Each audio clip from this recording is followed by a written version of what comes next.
Charles Davis, what do we make of these numbers and what's happened to the big tight end here? Well, I think a lot of times we talk so much about adjustments and what you're going to do at halftime that maybe we miss what actually goes on, because the sense is that, oh, they go into the half, they just change everything. That's not really true. A Super Bowl winning quarterback out of New York always used to say, you've worked all week on a game plan. There's a reason you have it. Just either play it better or make subtle tweaks to it. Otherwise, there's no sense even going into a ball game. A lot of times that's what they do. Just find a little subtle thing, one little change, and maybe it can make things a little bit better. What can Mariota do in the OT? Swings it out to the flat for Freeman. And they'll bring him down at the 27-yard line.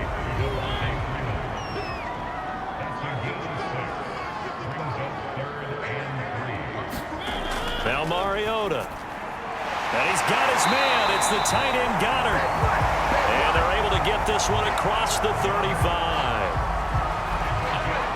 Charles, you get into these overtime situations, that's not a bad guy to dial into. Well, when you have to have plays, especially in a spot as you just described, we're in OT, you've got to go to the guys you can trust and you know are going to make the plays. What they say, it's not the X's and the O's, it's the Jimmys and the Joes.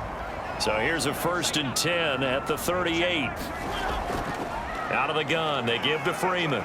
And he'll muscle his way up to the 43 for a pickup of right around 5. 2 minutes left in this overtime session, and still all tied. That's a really good gain right there. They pick up 5 yards halfway to a 1st down. The only problem now in the huddle, everyone's going to want to touch the football. Be a lot of chattering now because they've seen that they can move the line of scrimmage. Amendola has it. And he's brought down. He's padding his already great numbers here in overtime. More importantly, though, moving his guys downfield. And I think that's exactly what's going through his head right now. Moving them downfield, putting them in a position to win the game. The stats, that's for the fantasy guys. I know they're enjoying that show. So on the other side of the field now, it's 1st and 10 as they've got things rolling on this drive. Looks like he's going to get a couple here on this 1st down carry, and that'll make it 2nd and 8. Well, any lane that might have been open there was closed pretty quickly, and that was because the defensive front, they won that battle at the point of attack at the line of scrimmage. They used great leverage, held their spot, and stacked him up. The last run got a couple. Here's 2nd and 8. And they get to Mariota here as he's dropped on the sack. The defense rising to the challenge and setting him back on the sack. Well, nothing takes a start to have a good drive quite like a big loss on a sack, does it? Now they're looking at a 3rd and long, and suddenly the momentum shifted to the other side of the football. And old Mo is a very, very fickle man. 7th play of this drive coming up, but a long way to go on 3rd down. Now whistles come in. We're going to get a timeout here by the offense. They'll be down to just 1 remaining as we step aside here in overtime. Here's Mariota. Oh, the ball comes out on the hit, but they'll say it's incomplete. Kind of a fine line when you're setting up a screen. You don't want to throw it too early and have the defense react too quickly. And you definitely don't want to throw it too late. And that way it's not formed perfectly. Got to make sure you hit it just right. Here's Tressway now. On for a very important punt here in overtime.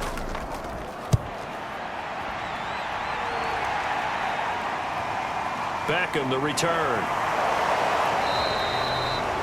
33 yards is the distance on the punt there. And the offense will take over with a new set of downs. So here are visitors to take over on offense. And we have seen a lot on the scoreboard here in this quarter. So sometimes you talk to me about tendency breakers on offense. These defenses struggling. Are there tendency breakers on defense? All defensive coordinators keep something in their hip pocket. Oh, and it's intercepted. Picked up by Marcus Williams. And he brings it back to right around the 26-yard line. So we will see yet another drive in this overtime. For whatever reason, neither team able to finish this game off. I know that the first thought is, does anyone really want to win it? but I think that they both desperately want to win it, and sometimes you force things, and that leads to errors. Well, it's out there for the taking. We'll see who can do it. On first down, Freeman. And they've got it in the red zone now, down at about the 19. Now a second timeout called for by the defense. They'll be left with just one remaining here at OT. And he got it. The kick is good in overtime. He's able to split the uprights. And that will break our tie and give him a 3-point lead. So as it turns out, a 2-play drive resulting in the field goal. Well, I know at points in this when you wanted to close your eyes because of all the points that were being put on the scoreboard. You're a defensive guy, but it was a fun little track meet, wasn't it? It was, and you know the people who really enjoyed this game? They're the ones that like going to batting practice at the Major League Baseball parks, right? Seeing the 14-11 game, that sort of deal. That's right up their alley with what we saw in this one.